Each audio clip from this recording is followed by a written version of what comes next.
Buenas noches, damos inicio a nuestro curso bíblico.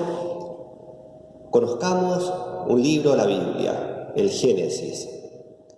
El objetivo de este curso es que podamos leer el libro del Génesis, pero leerlo bien, comprendiendo, sacando el mayor fruto posible de la lectura. Y para eso vamos a dar las grandes claves para comprender el libro del Génesis. Iniciemos invocando al Espíritu Santo, en el nombre del Padre, y del Hijo, y del Espíritu Santo. Ven, Espíritu Santo, llena los corazones de tus fieles, y enciende en ellos el fuego de tu amor. Envía, Señor, tu Espíritu, y todas las cosas serán creadas, y renovarás la faz de la tierra. En el nombre del Padre, y del Hijo, y del Espíritu Santo. Amén.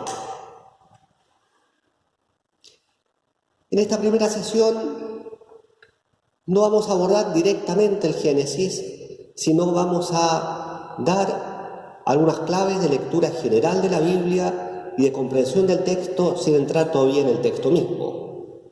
En primer lugar, como sabemos, el Génesis es el primer libro de la Biblia. La Biblia, más que un libro, es un conjunto de libros sagrados. Son 73 libros, 46 del Antiguo Testamento, 27 del Nuevo Testamento. El Génesis es el primer libro de la Biblia, el primer libro del Antiguo Testamento. La palabra Génesis la podemos describir o dar como sinónimo origen, principio. Como lo indica el nombre, trata del origen de la humanidad, del origen del mundo, pero sobre todo el origen de la historia de la salvación. Porque vamos a ver que si el autor sagrado mira al origen del mundo, a la creación, es para introducir la historia de la salvación, que es la gran historia de la Biblia. En el Antiguo Testamento, los 46 libros se pueden reagrupar en distintos grupos. Tenemos el Pentateuco, tenemos los libros históricos, tenemos los libros sapienciales, tenemos los profetas. El Pentateuco, los primeros 5 libros de la Biblia, eran quizás para los judíos, y son para los judíos todavía, el corazón de la Escritura. Eran los 5 libros que conformaban la ley, la Torá. Torá es la ley para los judíos. Cuando, por ejemplo, en el Nuevo Testamento se habla, el mismo Jesús, más de una ocasión cita la ley y los profetas. Al hablar de la ley, son precisamente estos 5 primeros libros del Antiguo Testamento que se llaman Pentateuco. Pentateuco es un término griego, penta, 5, teucos, rollos, volúmenes, son los 5 rollos de la ley. Dicen los estudiosos que en un principio estos 5 libros conformaban un solo gran libro, pero que por motivos prácticos, poco por la extensión de los mismos, se dividieron en 5 rollos, más o menos de la misma dimensión. Bueno, nosotros vamos a ver el primero de estos rollos, el Génesis. ¿Cómo se compuso el Génesis? Y en general el Pentateuco. ¿Quién es el autor?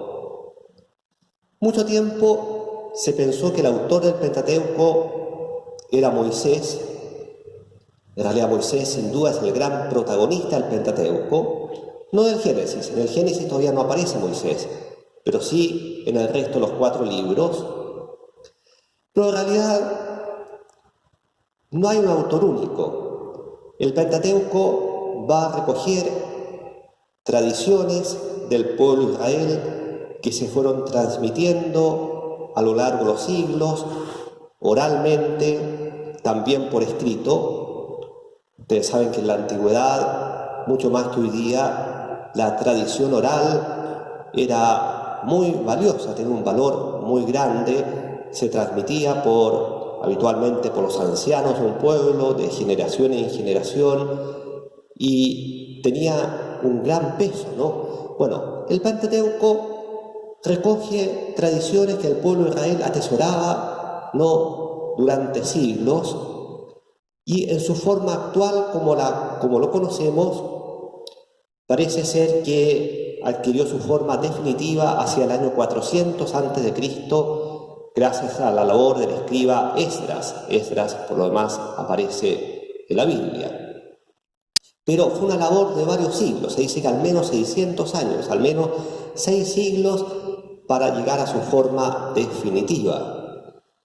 Hay distintas teorías que no es tan importante conocerlas, y además son teorías, no hay certeza al respecto, ¿no?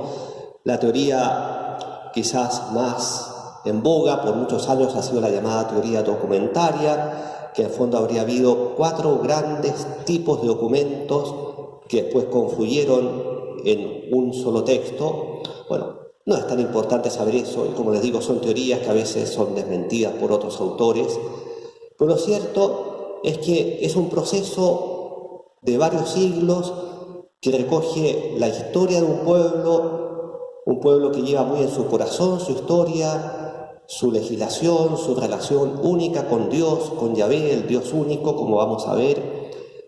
Bueno, por eso que es la parte quizás más sagrada de la Escritura hasta hoy día para los hebreos, ¿no? Cuando se habla de la Torá, como les decía, o la ley, es estos 5 libros del Pentateuco.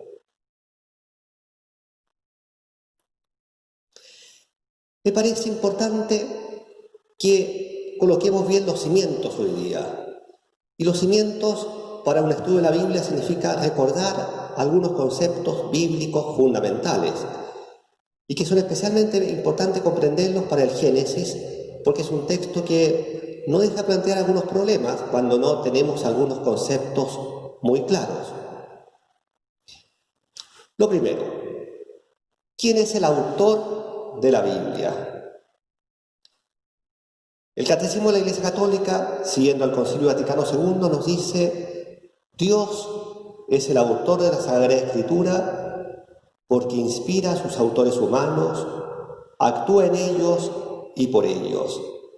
Sí. Acá tenemos 3 conceptos fundamentales. El autor con mayúscula, Dios. Dios se vale de instrumentos humanos.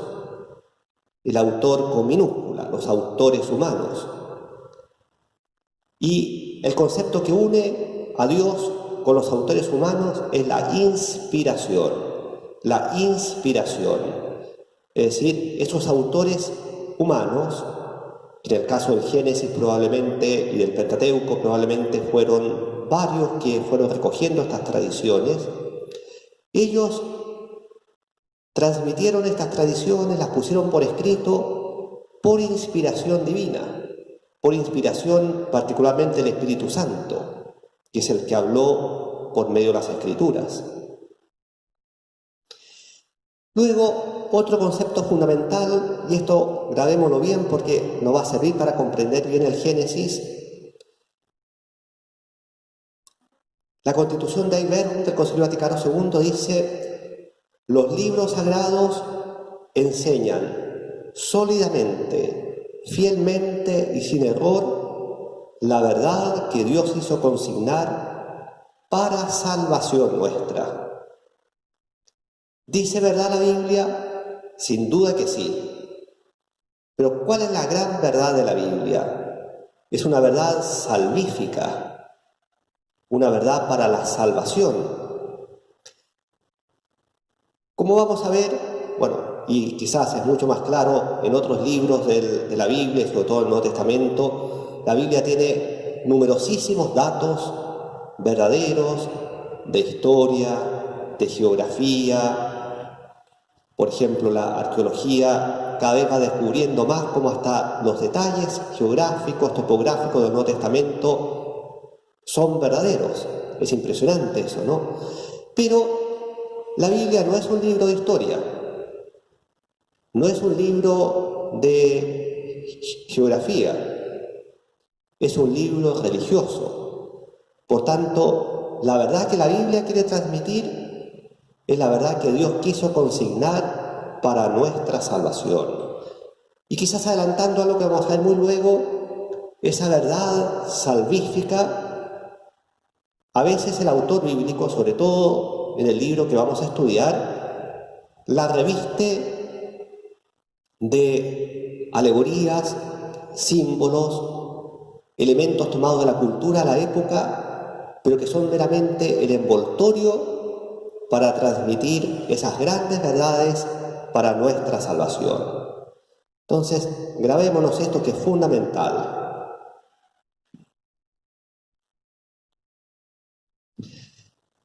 Dios habla al hombre a la manera de los hombres. Es claro, ¿no? Si Dios se dirige al ser humano, lo tiene que hacer de una manera que el hombre pueda comprender. Y por eso, cuando leemos un texto de la Biblia, es importante conocer el entorno cultural de la época en que fue escrito el libro, los géneros literarios. No es lo mismo un texto narrativo, por ejemplo, como va a ser el Génesis, de un texto poético, como pueden ser los Salmos. Es importante comprender entonces la mentalidad del autor bíblico, de ese autor humano, al cual Dios le inspiró esas grandes verdades que quiere consignar. Ahora, siempre que estamos ante un texto de la Escritura puede tener dos grandes sentidos o significados. Un sentido literal, que es lo que dice la letra del texto, y un sentido espiritual, es decir, ese texto, esa letra, ese acontecimiento narrado puede ser signo de una realidad espiritual. Y así podemos subdividir este sentido espiritual en un sentido alegórico, moral y anagógico. Alegórico es cuando el hecho es símbolo de una realidad que se va a cumplir en Cristo, en el Nuevo Testamento. Podríamos dar cientos de ejemplos. Por ejemplo, el maná, es el alimento divino que Dios dio al pueblo de Israel en Moisés. Tiene un sentido literal, que Dios quiso alimentar al pueblo de Israel en su travesía por el desierto, pero también un sentido espiritual, alegórico, en cuanto profecía, símbolo de la Eucaristía, pan del cielo, pan vivo que Jesús va a dar a los hombres. O puede ser un sentido moral. Sin duda, muchas historias de la Biblia tienen una enseñanza moral. Nos enseñan cómo debemos comportarnos o a veces cómo no debemos comportarnos. Y un sentido anagógico en cuanto la realidad narrada de la historia humana anuncia ya una realidad del cielo, de la vida eterna. Por ejemplo, cuando se habla de la Jerusalén terrena, la capital del pueblo de Israel, muchas veces ella es un símbolo de lo que va a ser la Jerusalén celestial. Entonces, no olvidemos tampoco esto, ¿no? Todo texto de la Biblia tiene un sentido literal, pero también un sentido espiritual.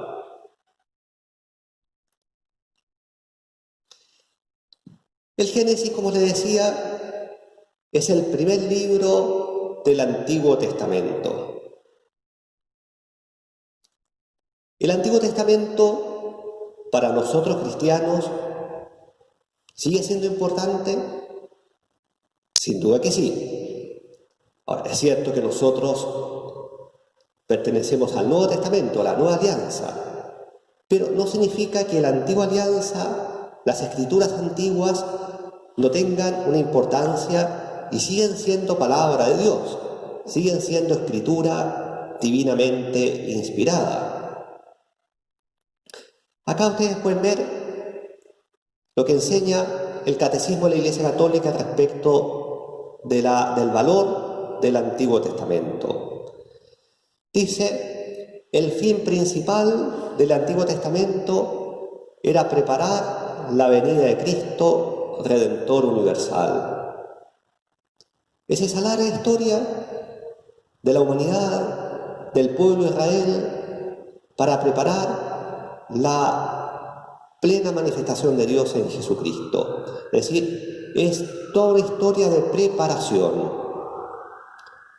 Continúa luego, aunque contienen elementos imperfectos y pasajeros, los libros del Antiguo Testamento dan testimonio de toda la divina pedagogía del amor salvífico de Dios. Es cierto, en el Antiguo Testamento hay elementos imperfectos, pasajeros, ¿no? Dios tiene una pedagogía para manifestarse al hombre. Es bonito eso. Dios como un pedagogo que nos va conduciendo a nosotros como un niño pequeño de la mano y poco a poco, paso a paso, nos hace avanzar en el conocimiento de la verdad. Porque si Dios hubiera revelado toda la verdad de un viaje, probablemente el hombre antiguo no estaba preparado. Era tal la corrupción que dejó el pecado en la humanidad que el hombre no estaba preparado. Entonces Dios tenía que poco a poco preparar al hombre. Esa pedagogía divina. Y eso explica que en el Antiguo Testamento a veces hay algunos textos que si los tomamos de manera aislada, no los vemos en su contexto, incluso nos pueden chocar un poco algunas historias, porque hacen parte de esa pedagogía divina. Continúa el Catecismo, contienen enseñanzas sublimes sobre Dios y una sabiduría salvadora acerca de la vida del hombre, encierran admirables tesoros de oración y en ellos se esconde el misterio de nuestra salvación. Sin duda, hay páginas hermosísimas en el Antiguo Testamento, ¿no? O sea, por ejemplo, los profetas cuando hablan del amor de Dios, en Oseas, en Jeremías, páginas muy hermosas, admirables tesoros de oración. Los salmos, por ejemplo, hasta hoy día la iglesia sigue rezando con los salmos. Cuando uno reza, no sé, el Salmo 51 para pedir perdón, el Salmo 91 que nos lleva a la confianza, al abandono en Dios, el Salmo 23, el Señor es mi pastor, en fin, grandes tesoros de oración, ¿no? O sea, si bien hay elementos imperfectos, pero el Antiguo Testamento es palabra de Dios. No es todavía lo definitivo, es cierto, pero ya podemos descubrir a Dios en él. Ahora, lo cierto sí es que el Antiguo Testamento lo debemos leer a la luz de Jesucristo. Si el Antiguo Testamento nos prepara para la venida de Cristo, bueno, Cristo es la luz que ilumina aquello que todavía está en claroscuro, en penumbra, en el Antiguo Testamento. Y otro concepto importante, como dice acá en la diapositiva, la tipología.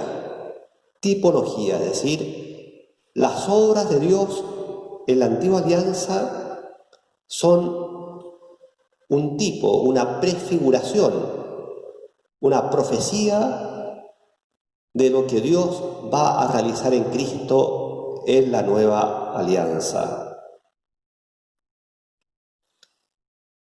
San Agustín decía, no sé si lo alcanzan a ver ahí, en la imagen del rollo, ¿no? Decía una frase muy bonita, muy sabia, ¿no? Decía, el Nuevo Testamento está escondido en el Antiguo y el Antiguo se manifiesta en el Nuevo. O sea, si uno lee el Antiguo Testamento a la luz de Cristo, uno descubre cómo ya Cristo está de alguna manera escondido, pero está presente ya en los textos antiguos. Y eso que en los textos antiguos a veces no está del todo claro, se manifiesta, se hace patente, adquiere plena luz en el Nuevo Testamento. El Nuevo Testamento está escondido en el Antiguo y el antiguo se manifiesta en el nuevo.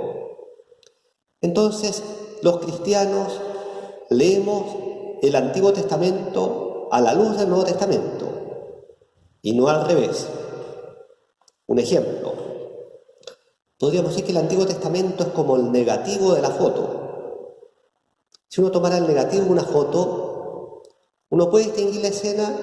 Sí, pero los contornos todavía no son claros. Todavía es una imagen difuminada, podemos decir. Pero se distingue la escena. Bueno, eso es el Antiguo Testamento. En cambio, en el Nuevo Testamento tenemos la fotografía, ya todo claro, todo nítido.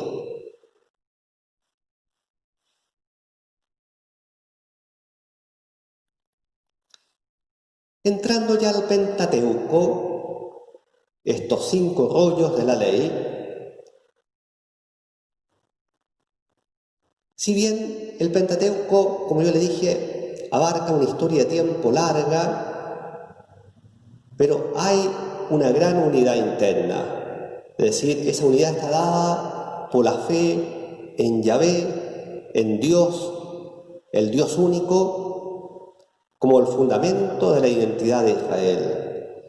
En el Pentateuco, Israel, en el fondo, descubre que su identidad más profunda, su existencia misma, se fundamenta en la fe en el Dios único, en ese Dios que ya estaba presente en la creación, que eligió a Abraham, que le habló a los patriarcas, que iba a establecer la alianza con Moisés en el Sinaí.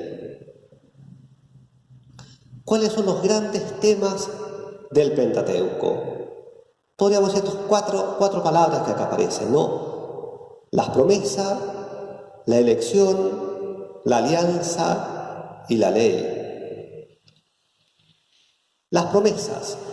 Es Dios que realiza grandes promesas a Abraham y luego la va desarrollando en las épocas sucesivas.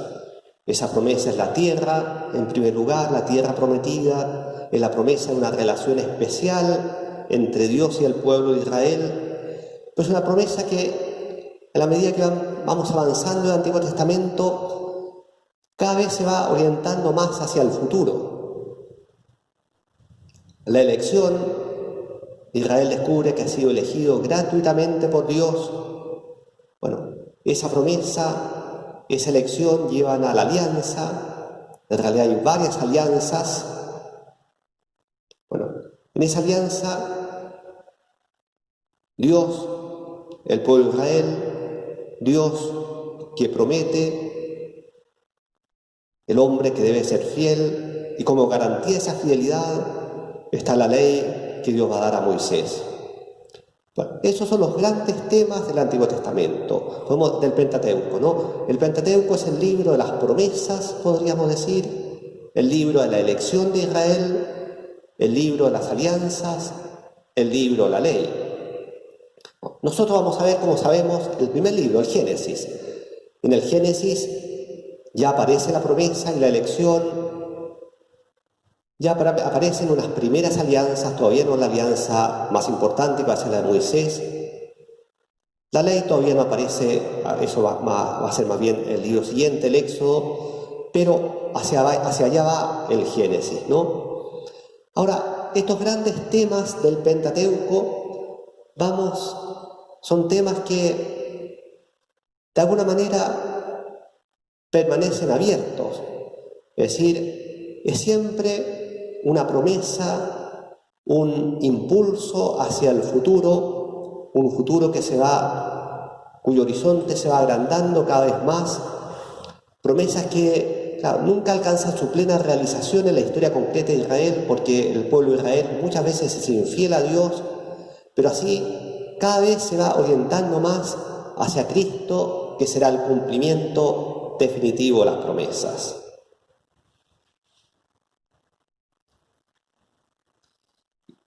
Entonces, hasta aquí una brevísima introducción a la Biblia, una mirada general del Pentateuco. Y ahora entremos en el Génesis, que es el objeto de nuestro estudio. ¿Cuál es la estructura general del Génesis? Es muy simple. Son 50 capítulos y hay dos grandes partes. Los primeros 11 capítulos narran esa historia primitiva que mira a los orígenes del mundo, los orígenes del hombre, hasta entroncar con la figura de Abraham.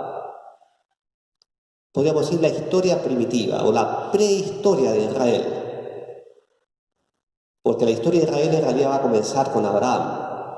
Hasta antes estamos en la prehistoria de Israel. Entonces esa es la primera parte, los 11 primeros capítulos. A partir del capítulo 12 hasta el capítulo 50 es la historia de los patriarcas, esos grandes antepasados del pueblo de Israel, ¿no? Los patriarcas, hemos escuchado esa expresión. ¿Quiénes son los patriarcas? Son básicamente Abraham, Isaac, Jacob y sus 12 hijos, que van a ser las 12 tribus de Israel. Entonces, en esta segunda parte, a su vez, podemos distinguir 3 divisiones.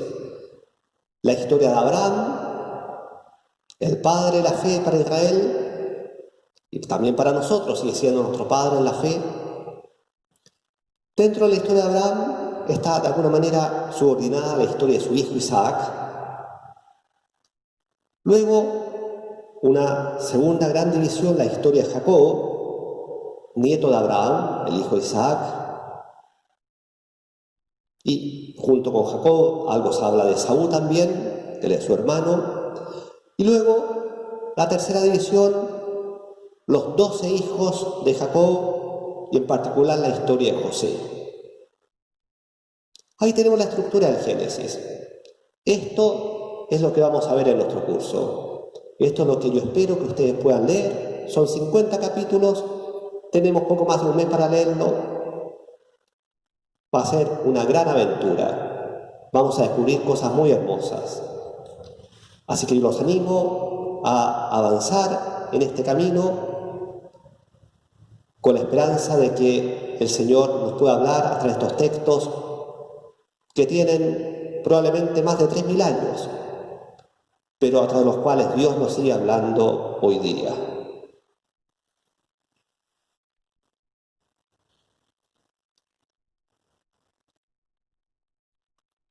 Una mirada general a esta primera parte del capítulo 1 al 11, ¿no? Que era la prehistoria de Israel. A ver, en estos 11 primeros capítulos llama la atención que hay una gran cantidad de genealogías. Más o menos un tercio de estos primeros 11 capítulos son listas de genealogías, es decir, un padre que engendra un hijo, este se engendra a su vez a tal hijo. Quizás son párrafos un poco tediosos de leer, no es necesario, no nos vamos a detener en ellos, ¿no? Pero de alguna manera es un recurso. En la antigüedad las listas genealógicas eran importantes en los pueblos, en las familias, para de alguna manera conformar la identidad de esa familia, y de alguna manera es un recurso que usan los autores bíblicos para unir épocas muy diversas. No tenemos que tomar esas genealogías al pie de la letra, no significa que sean así históricas, así sin más, ¿no? Son tradiciones que recibió el pueblo de Israel, pero no está ahí lo más importante de estos 11 primeros capítulos, ¿no? ¿Qué es lo fundamental de estos 11 primeros capítulos? Podemos decir, hay un marco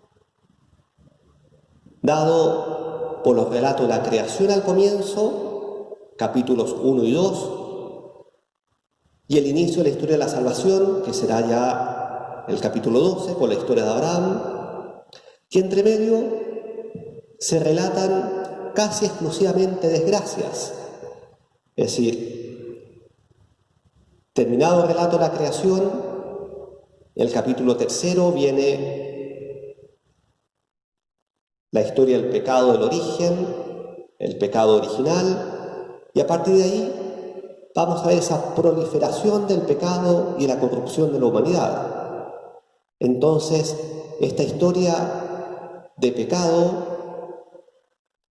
está narrada en 4 cuadros. El pecado original, Adán y Eva, Caín que mata a Abel, segundo cuadro, el diluvio universal, tercer cuadro, la torre de Babel, cuarto cuadro.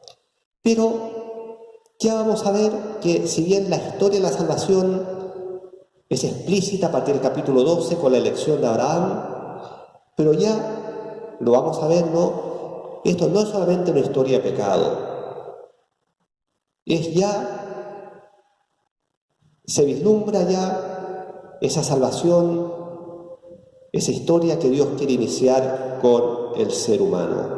Porque ya la creación es manifestación de la bondad de Dios. La creación, si es revelada la creación en esos 2 primeros capítulos, es como el primer paso hacia la alianza. Porque la creación, como les decía, es el primer testimonio del amor todopoderoso de Dios.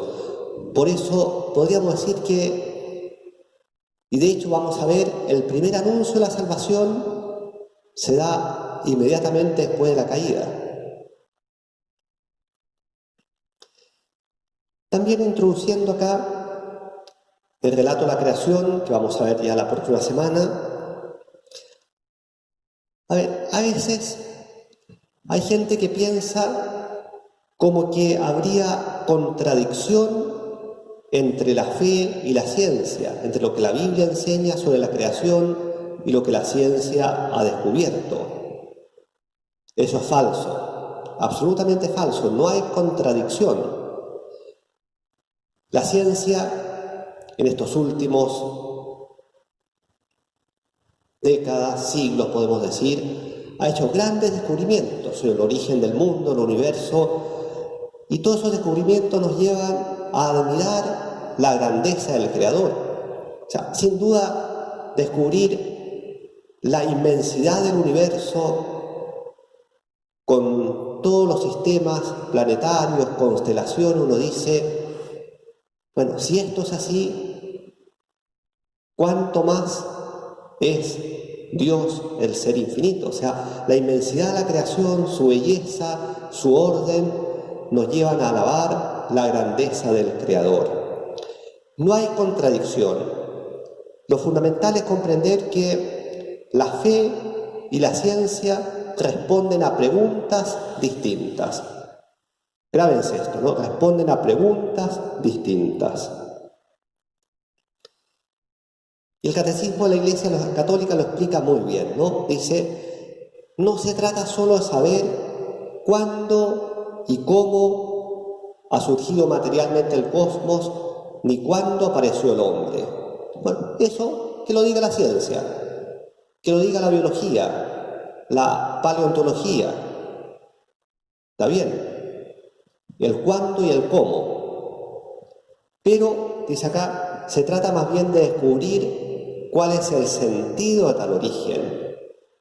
Si está gobernado por el azar, un destino ciego, una necesidad anónima, o bien por un ser trascendente, inteligente y bueno llamado Dios. Y si el mundo procede de la sabiduría y la bondad de Dios, ¿por qué existe el mal? ¿De dónde viene? ¿Quién es el responsable de él? ¿Dónde está la posibilidad de liberarse del mal?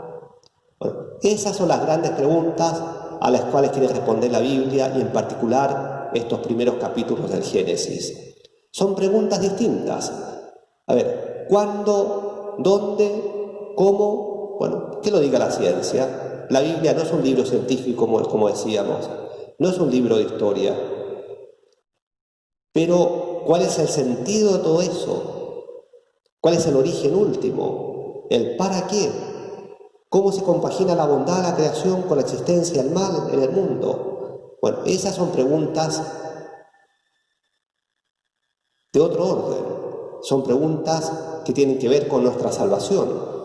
A eso responde la Biblia, a eso responden estos 2 primeros capítulos.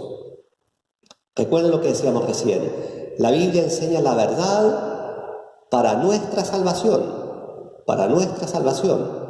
Entonces, no hay ninguna contradicción. Uno puede creer, sin duda, en los grandes descubrimientos de la ciencia y a la vez creemos en Dios y aceptamos esas grandes verdades que la Biblia, en concreto el Génesis, nos enseña.